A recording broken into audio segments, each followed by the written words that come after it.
Pleased to welcome you to this event this afternoon, Nesta Talks To, which is a series of events that we host where we have a conversation with a leading thinker in the series in the area of innovation. And today we've got a fascinating conversation which I will introduce to you in a moment.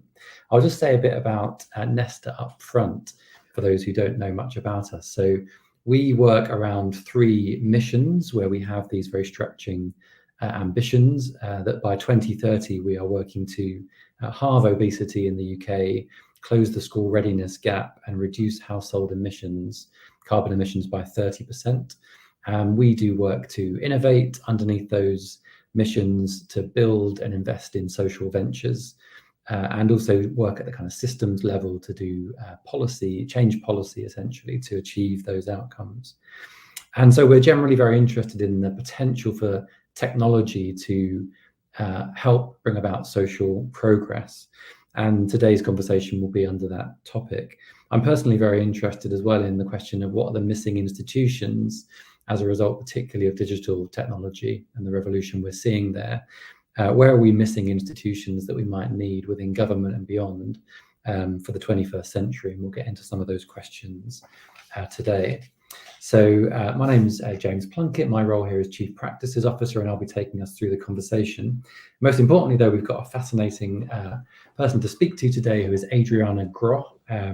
Adriana is the co-founder of the Sovereign Tech Fund, which is an organization within the German Ministry of Economic Affairs, investing in open digital infrastructure.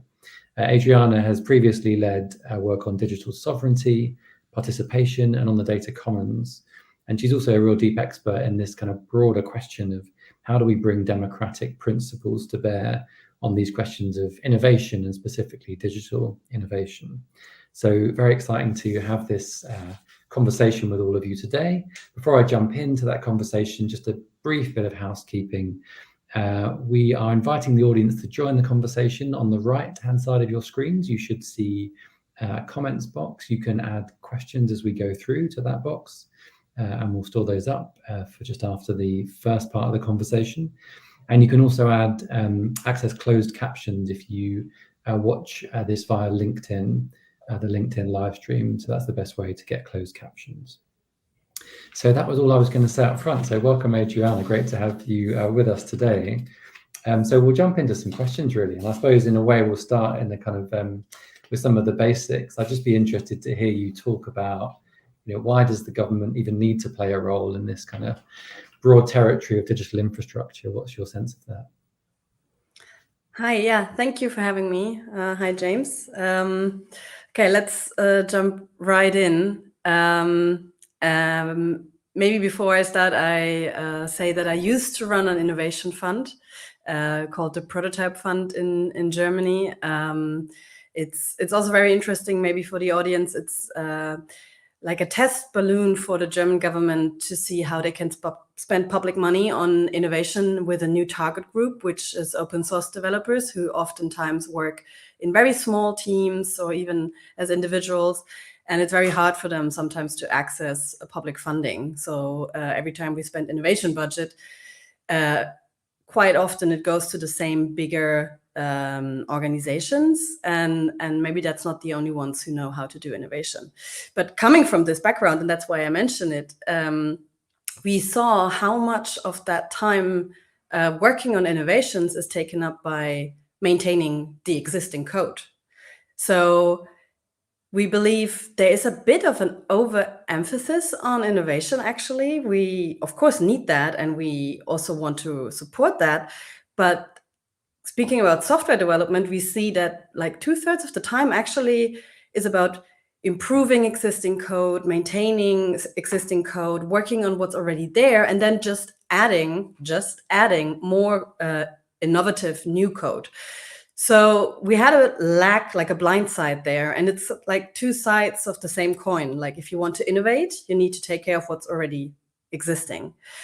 So that's what we thought about quite broadly. And then we understood we don't have like an instrument for that as governments for digital infrastructure. And by that, we mean software that is already existing and that is underpinning all modern software. I say it now before I forget it. There's our favorite XKCD comic called Dependency. So if you can check that out, it explains very nicely, like this kind of Jenga tower. Everything is built on a kind of shaky foundation. So the communities, the open source communities working on maintaining our all like software infrastructure did an amazing job, still do. And of course, also companies, some of them, many of them understand how much they rely on this software and they try to give back. But we think that shouldn't be all. And we do really need the government to be part of this puzzle. So it's not about driving volunteer communities out, and definitely not about taking away responsibility from companies who rely on this. But we need like a third actor, and this should be governments. And we do really believe that in the 21st century, governments need to understand that maybe there's a new public service that we didn't understand yet is part of our job. And that this is maintaining infrastructure, not just physical infrastructure, but digital infrastructure as well. And that means more than cables and chips. It means software, because the whole world runs on software. So that is like the general conviction that we started from, and why we think that to ensure that we are in a place where we have agency and where we have a self-determined use of technology, we need to step in as government and support open source infrastructure. And that, I finish with that, is also the reason why we use the framing of digital sovereignty. It's a complicated term. It means different things to different people in different parts of the world. What we mean is basically just individuals, companies, and states being in a position where they can make decisions about how they use software and what they want to achieve with it, and not being locked in. Doesn't matter like who's your counterpart. You don't want to have one single dependency. You want to be part of a network. You mentioned, I love that cartoon you mentioned. I think we'll try and share it in the chat for the viewers, which shows this sort of like teetering stack of digital infrastructure, all kind of dependent on one line of code that's been maintained by some volunteer somewhere around the world. Brings home the kind of challenge. Yeah, I know you've talked, you mentioned briefly there, and we've talked before about the kind of analogy between physical infrastructure and digital infrastructure. And it's a compelling argument that the government spends billions investing in the physical infrastructure, roads, bridges, etc. That's accepted. And increasingly, we think there's a case for investing in digital infrastructure. But I wonder if you can bring out maybe sort of to what extent does that analogy work? So where is that a good analogy? But to what extent is it slightly different in terms of the government's role in digital versus the role in physical? Yeah, it works very well to help visualize what we're talking about, because the topic that we're talking about is so invisible for most of us, for many of us, not for software developers, of course, but for everyone else. And it's kind of hard to think about it and understand, why is this important for me if you do not make this analogy. So I also often say, software, physical infrastructure, that's what I mean, is also kind of invisible, although it's not for most of us, because we never think about it until it breaks. Like the road you use or the train track that you depend on, it only becomes like an issue if there's a like road work ahead or maintenance work ahead, and then you're like, oh, this is very annoying, now I need to find a different route or whatever. But like, as long as everything works, we don't tend to think about infrastructure, no matter if it's physical or digital. But digital infrastructure, even if it breaks, because it's kind of abstract, it kind of goes unnoticed. So there has been Heartbleed and Log4j and now XZ recently, like kind of big things that happened security-wise in infrastructure, but they are still kind of nerdy digital stuff, and we don't, as a society, think a lot about this. So this is why we talk about this roads and bridges analogy. And there's also an amazing report by Nadia Ekbal from, and I think published from Ford Foundation, It's now a little older, from 2017, if I remember correctly. And this is also very nice, a nice read for non-techies, because it helps really understand where is this all coming from? Why do we have this digital infrastructure the way that we have it at the moment? So that's where it works, and it also helps to make it more understandable why we think governments have a role in this, and why probably we should reach a point where we're not thinking or questioning about whether we should invest in digital infrastructure, but only debate how much money do we need to maintain this common foundation for all modern infrastructure software that we depend on. Where it doesn't work is mainly, I say two things. If you build a bridge or a highway, you know that you're building a bridge or a highway. If you develop code, sometimes you're not aware that you might be developing infrastructure, because that's more like a state of being when it comes to software. By uptake and usage and distribution, it becomes infrastructure. Let's say you see a need as an open source software developer, and you're like, I know how to do this better, and I'm just going to code it, and I'm just going to make it open source so other people can use it as well. And because you're right, and it's way better than what existed before, and lots of people start using it, it becomes infrastructure over time. And you maybe never wanted to be that one person who now maintains critical software infrastructure that so many other people depend on, but that's just what happened. And that's actually what happened. So this comic, coming back to it, it's not a joke. People oftentimes think it's a joke, but it's very much the reality. So that's where it's a bit different. And also it's different because we have geographical boundaries to physical infrastructure. We don't have it when it comes to software infrastructure. Like, there's no major difference between the open source code that we use here or there. If something's great, the community uses it all around the world, and they share it, and they adapt it and make it work for their specific use cases. But it's still, on this very ground level, the same thing everywhere. So that's a nice thing, I think, but it's also a challenge.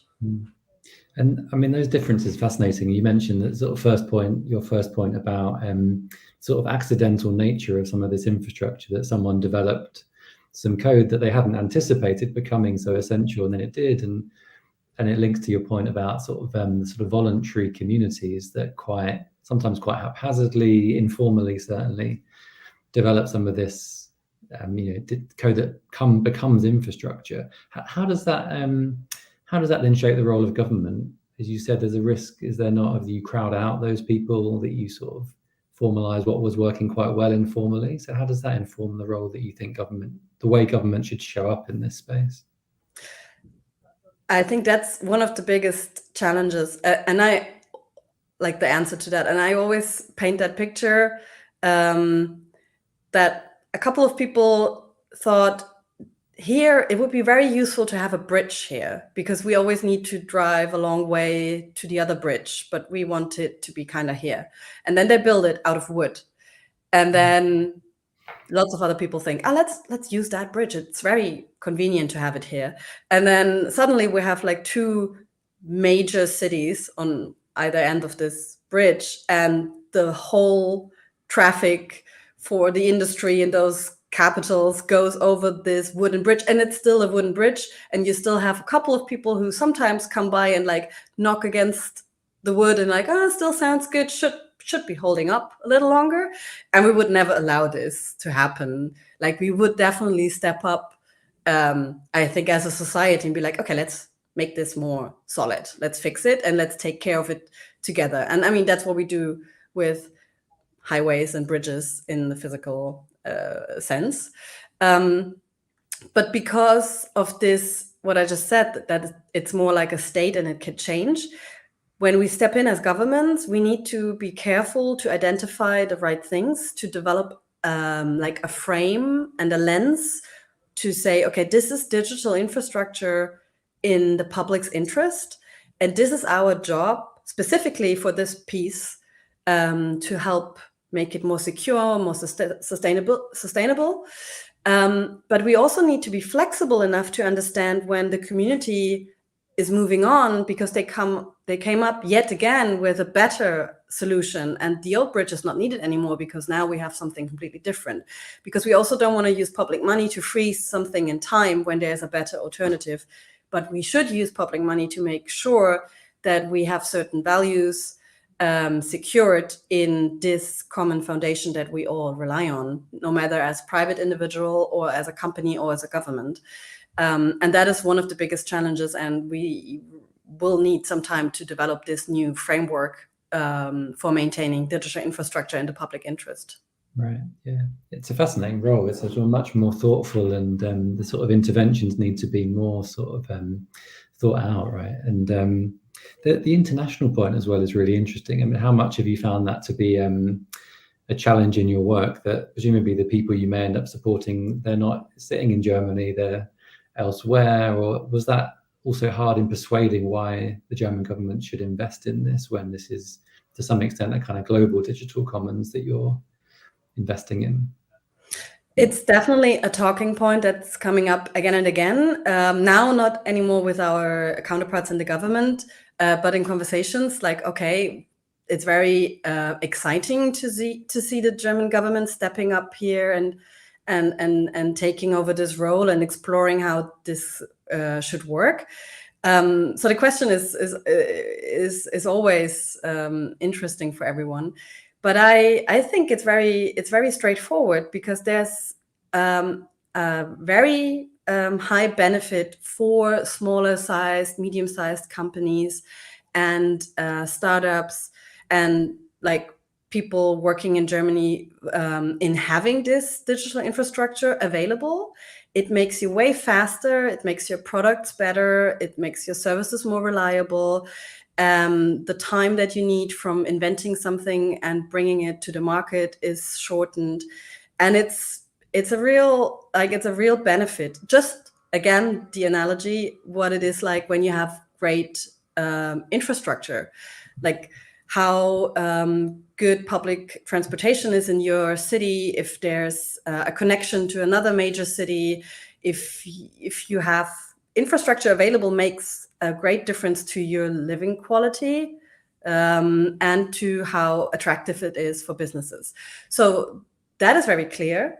The only difference, to put it in simple words, is that we cannot the communities that work on this on this benefit for us, we cannot localize them, or we should not. And we made that very clear from the very beginning, that if we want to create value with public money in the public interest in this field, digital infrastructure, we need to support people who work internationally.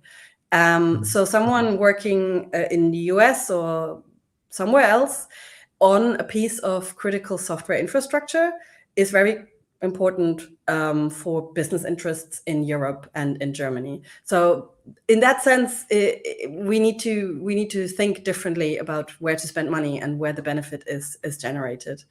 And that is an argument that so far everyone was like, yeah, makes sense. So that's how we do it. And I might jump in, because this it's easy to get it gets abstract, these conversations, right? So I wonder if we can jump into some specifics. So maybe give us a bit of a flavor, some more specific examples. What are some things that you're working on, but also how do you go about it? So are you describing here, paying contractors? Are you directly employing developers that are doing the work? So both a bit of like some examples of the work, and then how are you going about the work? Yeah. Maybe coming back to the beginning, what I said about the communities, the volunteers doing this since forever, basically. Without them, we wouldn't be here where we are with all those products and services that we have available at the moment. And I also said that companies sometimes invest money in this digital infrastructure, but they usually do it in a way that it helps their individual use case for their services, their products, and they're not investing in, like, if you imagine it to be like a tree, they're not investing in the roots, they invest in branches that are important for them. And technically, we're using more or less the same methods that companies do. We're contracting individuals or small companies or groups of people to do a certain amount of work, but we're doing it with the public interest in mind. So we are having a conversation with them. What needs to be done to make this whole piece of software more reliable, more secure, more well-maintained, more sustainable? And then we do exactly that. So it's a more horizontal approach that is cross-cutting many other aspects, and it's less topical. So I already said it, we're contracting, commissioning work. We're not handing out grants. And the first step that we're doing at the Sovereign Tech Fund, and that's the expertise that we're building up, is with our framework, what is digital infrastructure in the public's interest? We're looking at the field and we identify important pieces of software and why it's important and what should be done about it. And then we identify who is the individual maintainer or the group of people or the company that is in the best place to do that kind of work. And then we're having a milestone contract, for example, where we decide what needs to be done. And then we pay them taxpayers' money from the German government to do this work that is then benefiting all the others that rely on this this software, which is good for innovation and competition, and also for civil society and for governments who also rely heavily on having secure software infrastructure. And just jumping back up to the abstract slightly, so I've heard you talk a lot about the importance of openness when you describe this work. You often talk about an open ecosystem. Feels like you're very intentional about using some of that language. So what do you mean when you're using the words open, when you're describing this as an ecosystem? Can you just unpack a bit more? How does that change the way you do the work, the fact that this is an open infrastructure that you're investing in? I like to think about open or open source more of a way how we work together and how we're doing things. So less in a technical sense. I mean, in the end, it's a license question, but really it is about how do several individuals, large groups work together, and how do we think we come to the best results? And there are lots of values on top of that, like enshrined in this way of working together: transparency, sustainability, participation, also security, that we care about. But we also need to understand that it only works if we structure and support it well. Like, the potential is there in open source, but it also needs to be understood that we need to help this potential come into reality for security and sustainability, if we really want to make it work. So that is like the philosophical part almost. Then the just very concrete part is that it's the most successful software tactic. So it's the best way to develop software. It's faster, it's better, it's more innovative, it's more secure. So I really want to stress that it's not a hobby thing or a niche thing, because I sometimes feel like the non-tech community still thinks that, but it is in reality like why the internet is the way it is and why we have this digital economy that creates so much revenue. And that's why we should not really debate whether something needs to be or why we should care about open source. We should really dive into making the most of it, understanding its logics and potentials, and then go support it the best we can as our method of working together, not just in businesses, but also in government for the future. Right. And it makes me think of one of the key principles in the UK government digital service in the early days was work in the open, and it was a slightly different context. The code base wasn't always open, but it was similar philosophy as you're describing. It's more resilient, more innovative, and it's key to the work, as you say. I mean, maybe just before we open up to some of the questions that are coming through in the chat, maybe talk us through almost a bit of the politics of this, because I think anyone who's worked in digital transformation, any kind of digital work in government, knows it can be hard to win these arguments, right? They're not intuitive to people. Setting up these teams and then just protecting the teams within a government department, which often works and thinks differently, can be challenging. So maybe talk us through how did this come about? How did you manage to get this over the line and set up in the first place? Or what arguments did you make that seemed to land to get this to happen? So sometimes I half jokingly, and it's actually not that funny, say that it only took a pandemic and major security issues that had global impacts, and like European movements to bring the Sovereign Tech Fund to life. And what I mean by that is, again, software infrastructure, not just in software, but in every sense, is often overlooked. And we needed a crisis to see how important it is. In Germany, we understood during the COVID pandemic that really to come into the place where we have the strength to innovate and to come out of a situation, we rely on the existing infrastructure. And you cannot build that like in a minute when you need it. You need to have it in place and for the situation when you really rely on it. Also, those security incidents, they tend to happen more and more often, and they have even greater implications, and we cannot allow this to continue in that way. Also, Germany had the presidency at the European Council about digital sovereignty, so we really explored this concept more. And we talked to our Ministry of Economic Affairs, and we're like, if you understand it in that way, what are the instruments in place to achieve that goal? And bringing everything together, we co-created this instrument that is now the Sovereign Tech Fund, and we wrote a feasibility survey that you can still find on our website, sovereigntechfund.de, in English as well, where we laid out all the arguments and the reasons, the qualitative ones and the quantitative ones.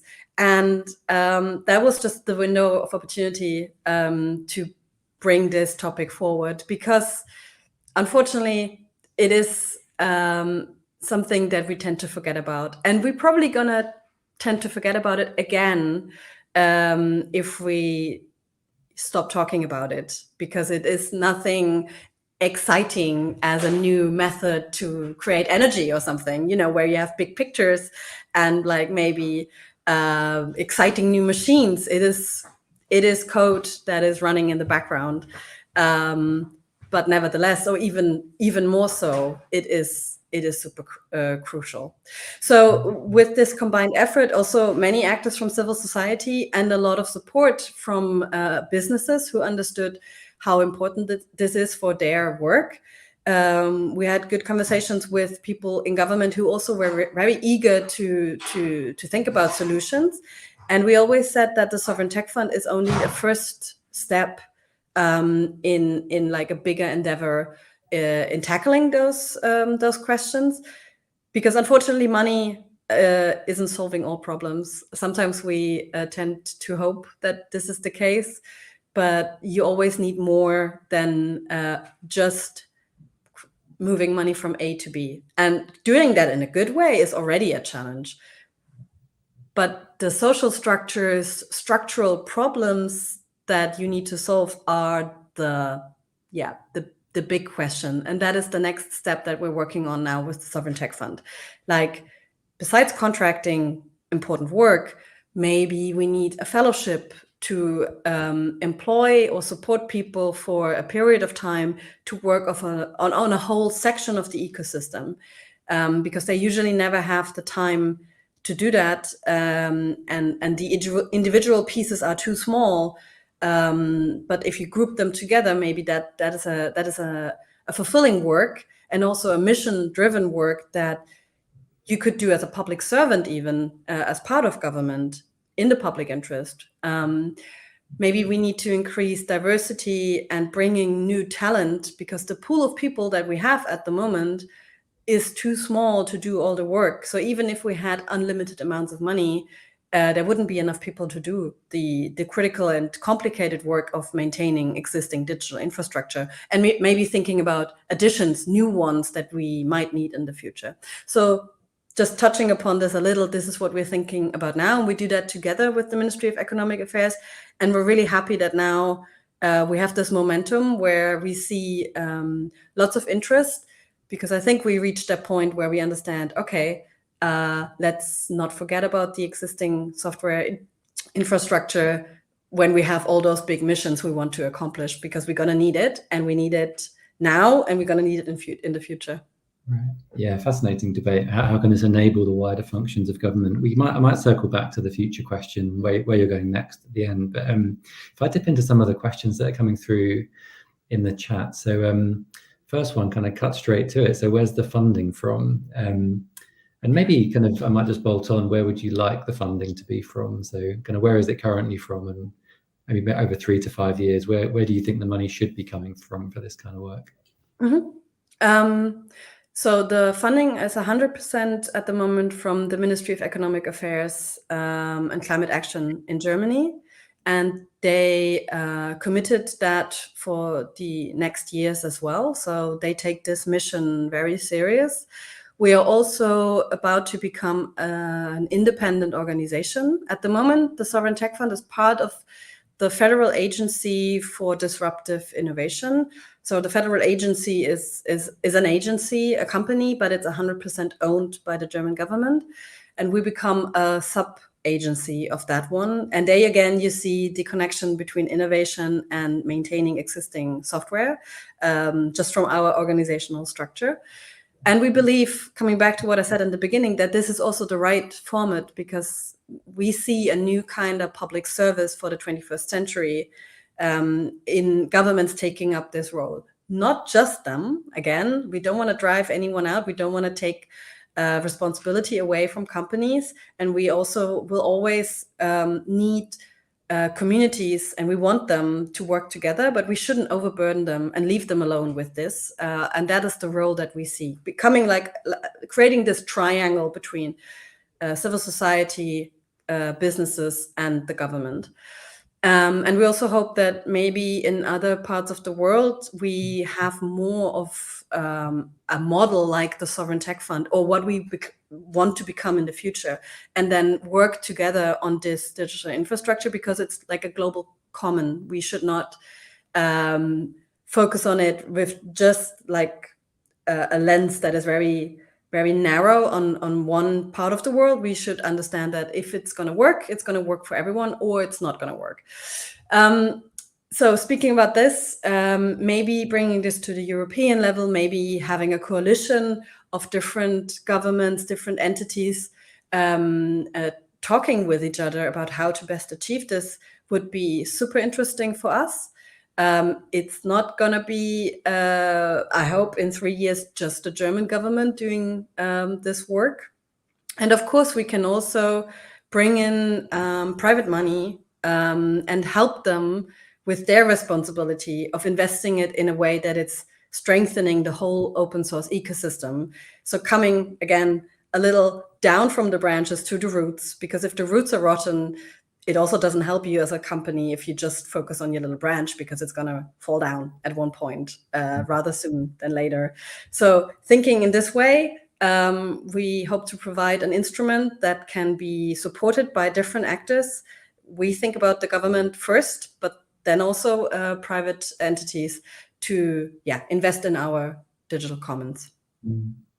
Just to pick up on that point about kind of engaging with companies. So one of the questions that came in beforehand was from Jay Mitra, who asked, so to what extent do you involve citizens, or to what extent should citizens be involved in designing digital infrastructure, prioritizing the work, and so on? And so I wonder kind of how open are you in, do you facilitate conversations with developers and people working on this to say, well, what's your view on what's the most sort of fragile bit of this infrastructure? And similarly with companies, are you kind of having quite an open conversation with companies to say, well, where are you investing? Where would you like us to invest? How do you make those prioritization calls? Yeah, we are very open to that, and we do it a lot. And to be honest, at the moment, we do it mostly through the network that we have and we build up since years, because the whole team at the Sovereign Tech Fund has a lot of experience with open source funding, worked in different funds before, or worked in companies, is part of a developer community and civil society. So we have this network effect of conversations that we're having. But we're also thinking about building up more institutionalized channels to bring in this expertise, because we want to have this bottom-up, very technical, very deep down at the roots, matched with a more top-down, what's a mission, where do we want to go, from different sectors. So research as well, like universities, but civil society and governments and businesses. And then have this ongoing conversation. And we're really open to that, because even if we bring all of this expertise into the topic already from the team of the Sovereign Tech Fund, you cannot cover the whole field. It's way too big. It's moving way too fast. There's so much like super specific niche knowledge needed that we are relying on people talking to us and telling us, look at this is very important. And we also don't want to be the group of people that is perceived as the government says this is the public interest and then we're just going to commission it, because usually then you miss out great parts. So we need to have a conversation with experts who worked on this for 10 years or even longer, and the people are out there. So if we wouldn't listen to them, we wouldn't do a good job, and we would probably spend public money not in the public interest in the end. Right.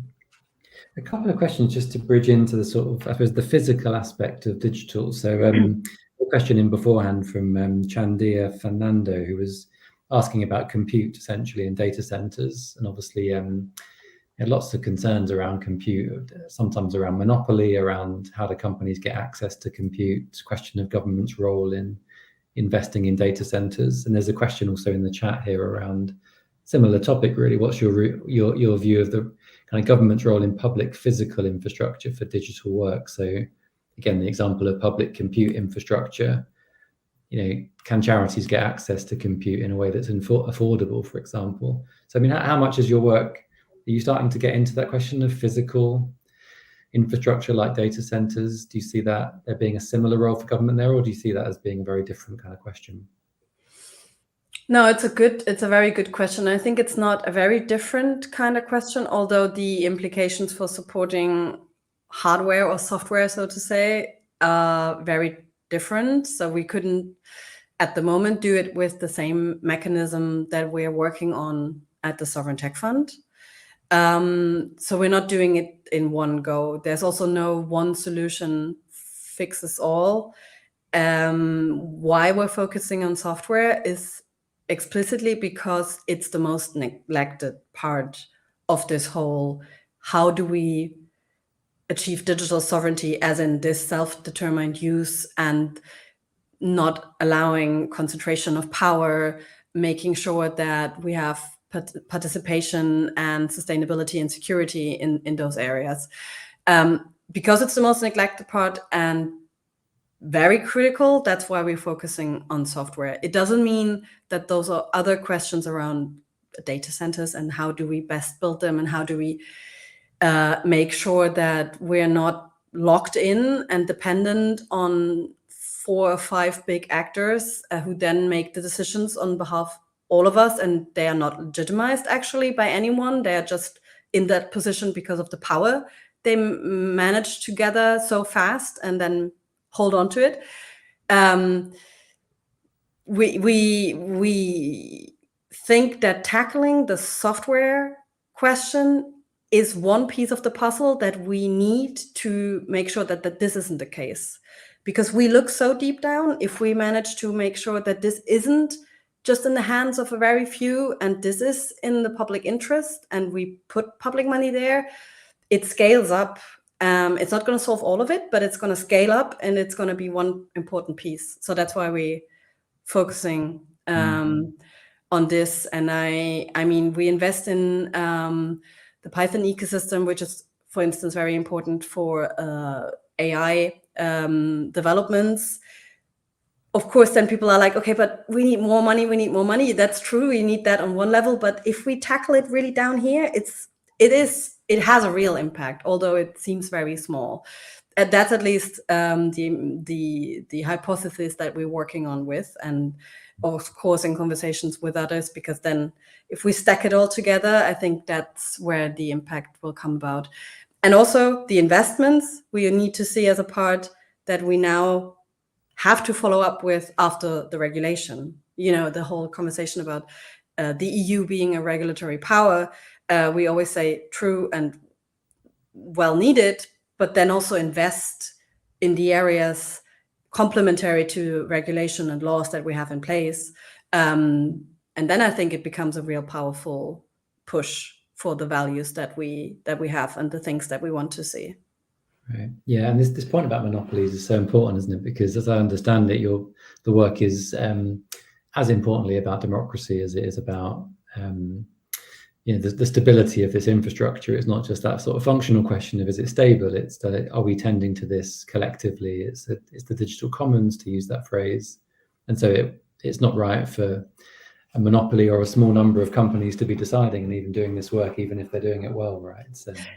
This is exactly the point, because another question that comes up very often is why should we use taxpayers' money? Why shouldn't businesses pay for it? Because they rely on it. Like all their revenue models are rooted in the existing open source software ecosystem, and they don't like maintain it by paying for everyone who works on that. That's volunteer work quite often. So why are we not just let them pay? And then even if they would do that, and if we make them do it, I wouldn't want that, because if you don't pay, you don't have the agency. And then the ones who have the most money to spend on it, they're going to change this common digital foundation gradually, slowly, but surely, in a way that it's serving whatever they want to achieve. And that's understandable. Probably every company thinks about their goals. It's not their interest to maintain public interest.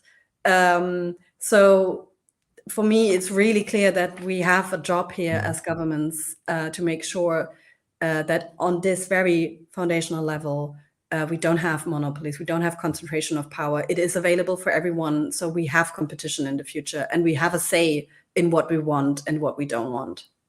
Right, and it's always seemed to me that this is one area where the analogy with physical infrastructure works very well, actually, because of the way that historically developed. There was this period, certainly in the UK and elsewhere, where from railways to roads, there was this frenzied period where private companies built that out, often did result in monopolies, in confusion, fragmentation, and then we sometimes nationalized, sometimes just regulated better that infrastructure, right? And we moved through that period. Feels very similar. Another question in the chat coming through: how do you deal with different regulations in different countries and regions? Because you rightly said we're sort of talking about global infrastructure. To some extent, it's borderless, but in other respects, legislation is set differently in different countries in the EU versus the States. Certainly, data protection, for example, quite divergent in some respects. Does that come into your work as a not really, because most of the work that we're doing is already out there. So it is already in use since years. It's been adopted if it needed to be adopted. It is something that is running all the time in the background, but it's running on shaky grounds, or not as good as it could, or it's not fulfilling its purpose at the best it can. So it's really maintenance work that we're doing at the moment mostly, and not developing something new where you then need to check against existing laws and regulations. It is the machine basically in the background that we're trying to support and to improve. That's why those questions are not at the moment a big part that we need to deal with in our work when we are commissioning work to be done in the software ecosystem. Question coming in around monopolies again, in a way. So this is a question after my own heart. So this kind of concern that we've got some very big incumbents now, obviously in the tech sector, that to some extent are locking out or building ecosystems that are proprietary, and they're locking people out from those systems. And there's obviously in another part of the forest, there's this very live debate around opening up those ecosystems, interoperability, etc., opening up some of the data that big tech is hoarding, for example. But that becomes very challenging, particularly for certain governments feel very nervous about challenging big tech, opening up their ecosystems. There's obviously lots of live debates in the US, for example, about essentially sort of antitrust type debates. Do we open up big tech's ecosystems or not? How much have you kind of come up against this question of some of the most important digital infrastructure now is essentially monopolized by some of these very big incumbents? Is that a problem? How do you sort of barge your way into those spaces? Do you see what you're doing as a solution to that in some respects, or do you need more radical kind of regulatory action as well?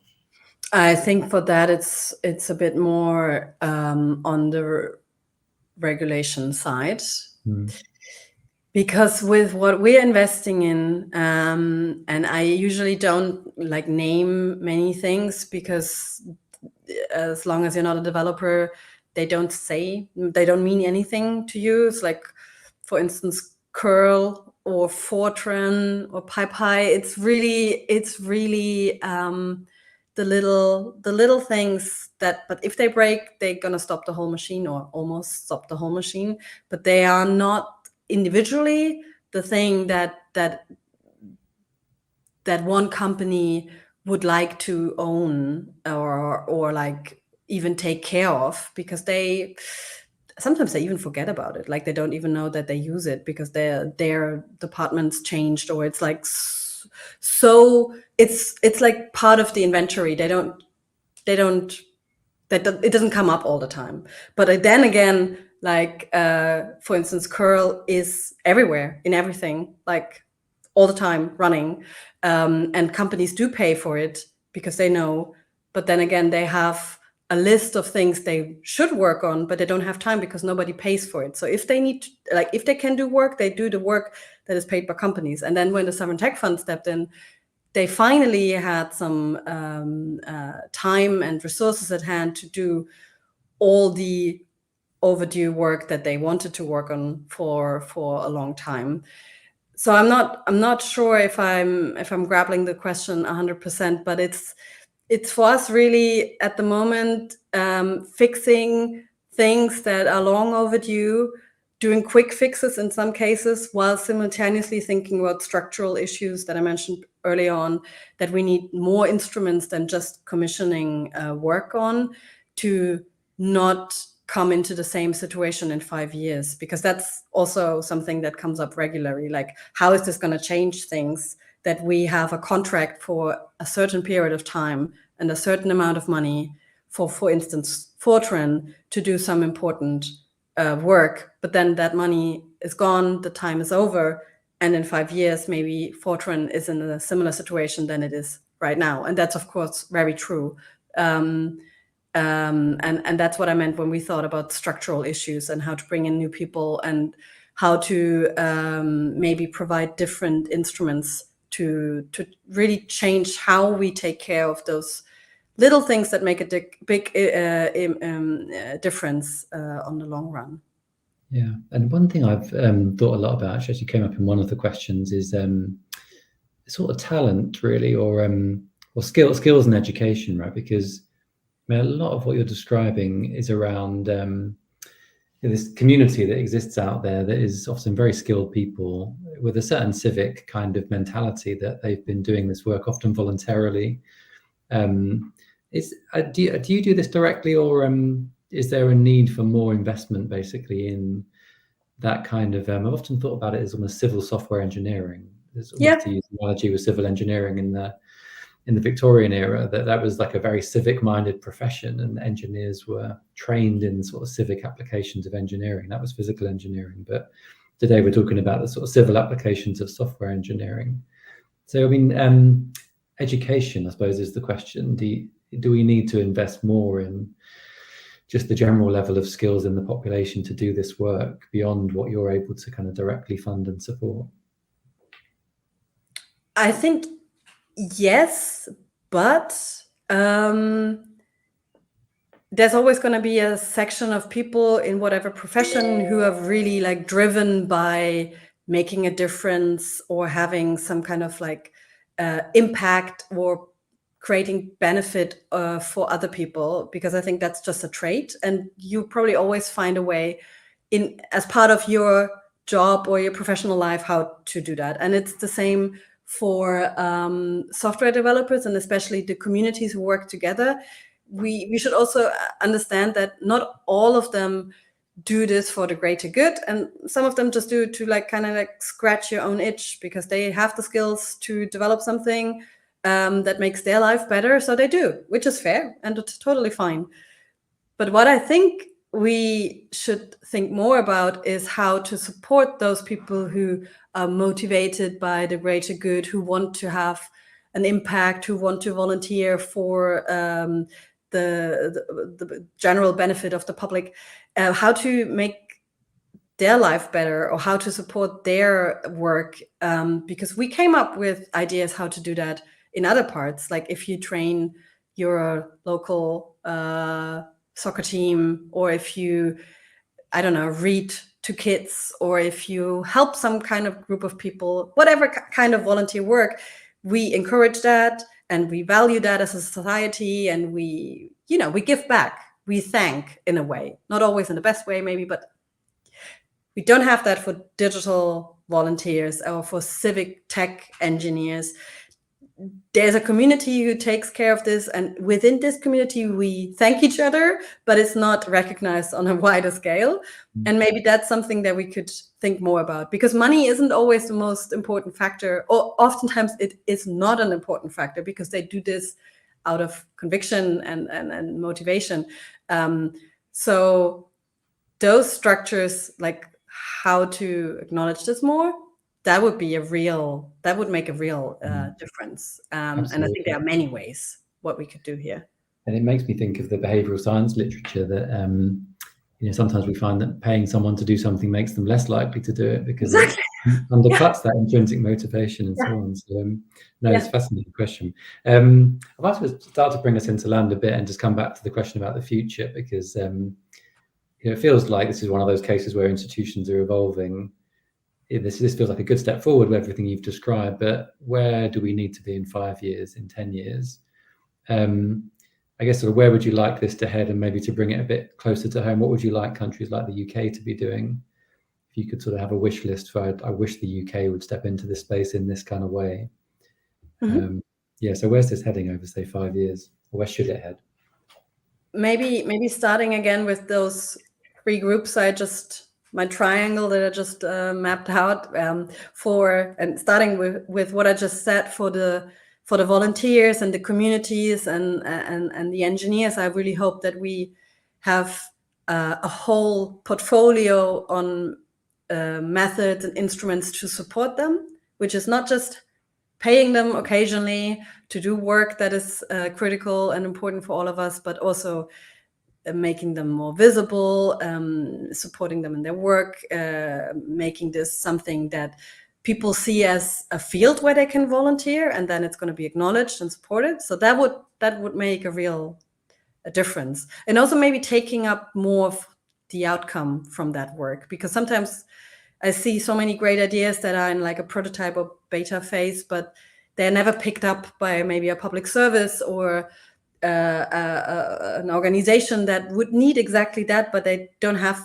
the legal instruments and the processes in place to actually make use of it. So we can work on that, and we should really work on that, and that would make a huge difference if we achieve that in 5 years. Then companies, really, no matter the size, having an open source strategy. Many have. Many don't talk about this with each other, which is missing out a lot of things, because again, this is not something that you can look at with a very narrow focus. You need to understand that this is infrastructure, cross-cutting, a common, and if you want to harvest all the possible benefits, and if you want to make this usable for the foreseeable future, you need to find joint ways to maintain and care for it. So having your own open source strategy, how to give back in order to maintain your business model and be a successful company, but also how to do that maybe with like your competitors in a way, because you all depend on it, and it's not going to help you without helping them, but it's also going to harm you if it harms them. So this kind of thinking I find very exciting for the future, and I would like to achieve that. And then for the governments, really securing their role in this play, and having an instrument, whatever it is, as part of a modern 21st century government, like you have your bureau or agency to take care of the roads and bridges and whatnot, have that for digital infrastructure as well, and have different instruments in place, and understand that this is not a nice to have, but a must have for the future. So if we achieve that, that would be great. And for the UK especially, I think really what I said at the last point, as a government, thinking about this, how to not outsource this to volunteers and private interests, but make your own agency here, like have agency and make your own instrument here.